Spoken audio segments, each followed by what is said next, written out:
जनपद देवरिया के सदर तहसील के परशिया मिश्र गांव में जीएसटी एवं वाट माप कार्यालय का निर्माण कार्य शुरू होते ही विवाद खड़ा हो गया है। ग्रामीणों का कहना है कि जिस जमीन पर यह कार्यालय बन रहा है उसी जमीन से होकर दलित बस्ती के सैकड़ों लोगों का मुख्य रास्ता गुजरता है। कार्यालय की बाउंड्री बनने से यह रास्ता पूरी तरह बंद हो रहा है। गाँव के लोगों ने कहा कि सरकारी कार्यालय बनने से उन्हें खुशी है, लेकिन साथ ही उन्होंने रास्ता और नाली के लिए जमीन छोड़ने की मांग की है ताकि उनकी आवाजाही बाधित न हो। वहीं गांव के निवासी मुकेश मिश्रा ने बताया कि हम सभी को खुशी है कि गांव में सरकारी कार्यालय बन रहा है, मगर इसकी बाउंड्री से दलित बस्ती का रास्ता बंद हो रहा है। रास्ते के लिए जमीन छोड़ी जानी चाहिए। धर्मेंद्र ने कहा कि कार्यालय बनने का कोई विरोध नहीं है, लेकिन हमें नाली और रास्ता चाहिए। अधिकारियों को प्रार्थना पत्र दिया गया है, मगर रास्ता नहीं मिला तो पूरा गाँव निर्माण का विरोध करेगा। आशा देवी ने कहा कि बरसों से हमारा रास्ता इसी जमीन से होकर जाता है। कार्यालय निर्माण से यह रास्ता बंद हो रहा है। ऐसे में रास्ता और नाली के लिए जमीन छोड़ी जानी चाहिए। लीलावती ने आरोप लगाया कि प्रशासन हमें घर में कैद कर रहा है। कार्यालय बने लेकिन हमारे लिए रास्ता भी होना चाहिए। वहीं जगदम्बा प्रसाद ने कहा कि अगर रास्ता बंद हो गया तो हम लोग खेती भी नहीं कर पाएंगे। भानुमति ने कहा कि सरकारी कार्यालय बनने से गांव का विकास होगा, मगर रास्ते के लिए जमीन छोड़ी जानी चाहिए। ग्रामीणों ने प्रशासन से मांग की है कि कार्यालय निर्माण से रास्ता और नाली के लिए पर्याप्त जगह छोड़ी जाए ताकि गांव के लोगों को आने जाने में दिक्कत ना हो। हम रास्ता नहीं चले गए तो हमने क्यों करेंगे ये पर कई बड़ी सबने का बसल बनी जा। हमने के रास्ता चाहिए, नाली चाहिए। हमने के सरकार कुछ बनाई, हमने का तकलीफ नहीं बा। रास्ता बंद हो रहा है आप लोगों का? हमने के रास्ता बंद रहा है, बंद होता है। कितना घर प्रभावित होगा? कितना घर, कितने लोग प्रभावित होंगे इससे?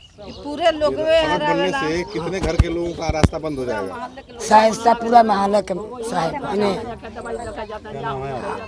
आशा देवी। रास्ता कब से आप लोग इतने आ रहे हैं? हम ना आए हैं सर तो कि पहले के हमको मालूम नहीं है कि कौन जुग से चलता। हाँ, क्या हो रहा है? अब क्या हो रहा है, बाउंड्री दिया रहा है। हमको बनाने से कोनो दिक्कत नहीं है। हमके सिर्फ रास्ता चाहिए, नाली चाहिए। हमारे बहू आई कहाँ जाएगी, हमारे दामाद आएगा कि कौन रास्ता से जाएगा। इसीलिए हमको नाली की नई जगह है, हमको जाने की नई जगह है, हमको घर में से निकलने की नई जगह है। हम कहाँ जाएंगे? अब तो ये बाउंड्री हो रही है, आप लोग क्या करेंगे अगर नहीं? हमको सरकार दीजिए, जहाँ से मन करे तहाँ से सरकार हमको दे दा। हाँ, हमको कोई बनने से हमको बहुत खुशी है, कोई तकलीफ नहीं है, लेकिन हमके रास्ता चाहिए।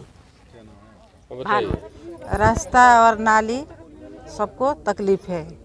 आने जाने का, खेती बाड़ी कैसे जाएंगे हम लोग? आखिर घर में नहीं न रहेंगे। बिल्डिंग बनेगी, ऑफिस बनेगी तो रास्ता तो चाहिए ना। लेकिन ऑफिस बनने से आप लोग गांव का विकास भी होना। हाँ, ये तो है, लेकिन तो हम लोग जाएंगे कैसे, आएंगे कैसे? क्या नाम है?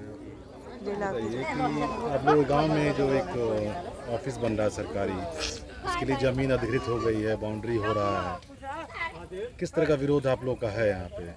यहाँ पे कोई विरोध नहीं है, सिर्फ रास्ते और नाली के लेके विरोध है। बाकी यहाँ पे कोई सभी लोग सहमत हैं इस कार्य से, बाकी कोई दिक्कत नहीं है। बस हमें रास्ता तो बनना शुरू हो गया है आपके यहाँ, मतलब तो बनना शुरू हो गया है। तो रास्ता अगर आप लोग अधिकारियों से मिले हैं और हाँ एप्लीकेशन दिया गया है, सुनवाई नहीं हो रही है क्या? अभी इस पे कोई सुनवाई नहीं हुआ है। अगर रास्ता नहीं मिलेगा तो पूरा गांव इसका विरोध करेगा। यहाँ पे कुछ बनेगा नहीं जब तक रास्ता क्लियर नहीं होगा, रास्ता और नाली का। विरोध करेंगे आप लोग? हाँ, विरोध होगा। ठीक है, क्या नाम है आपका? धर्मेंद्र यादव। ये जो जमीन है कैसी जमीन है और क्या है पूरा मामला? यह ज़मीन सरकारी है, बंजर की ज़मीन है और जीएसटी बाट माप के लिए सरकार द्वारा इसे आवंटित किया गया है। हमें अपार खुशी है कि हमारे गांव में यह व्यवस्था आ रही है। क्या समस्या है? हमारी समस्या यह है कि जो इसकी बाउंड्री हो रही है, जिससे यह 5-10 घर जो है 60-70 लोग रास्ते के लिए प्रभावित हो रहे हैं इस बाउंड्री से। इसमें हमारा निवेदन है कि हमको सड़क दे के और इसकी पूरी बाउंड्री करा ली जाए। कौन बात से आप लोग कहे नहीं, आप लोग अपना आवेदन नहीं दिया? आप लोग हम लोग आज डीएम साहब से मिलने गए थे तो मुलाकात नहीं हो पाया, तो आपके माध्यम से अपनी बात रख रहे हैं। पहले से रास्ता चला रहा है? यह 100 सालों से यही रास्ता है हम लोगों का। क्या नाम है आपका? हमारा नाम मुकेश कुमार मिश्रा है। कौन सा गांव है? रसिया मिश्र। ये रास्ता जो अब तो जमीन नहीं है कि बाउंड्री हो रही है, जी हाँ, इस तरह की दिक्कत आप लोगों को होने वाली जी हाँ, हम पैदल नहीं, बाउंड्री कर देंगे तो मैं पैदल नहीं चल पाऊँगा। है? कहाँ जाना हाँ, हमारा खेत में जाना है, हमारा ट्रैक्टर इसी रास्ते से जाता है, हम इसी रास्ते से जाते हैं। तो फिर आप ही बता दें कि मैं कैसे अपना ट्रैक्टर ले जाऊंगा, अपने जाऊंगा, क्या करूंगा, कैसे करूंगा। ले जा, बाउंड्री कराई, हमें परेशानी नहीं है, लेकिन हमको रास्ता देने के बाद। क्या नाम है आपका? जगदम्बा प्रसाद मिश्र।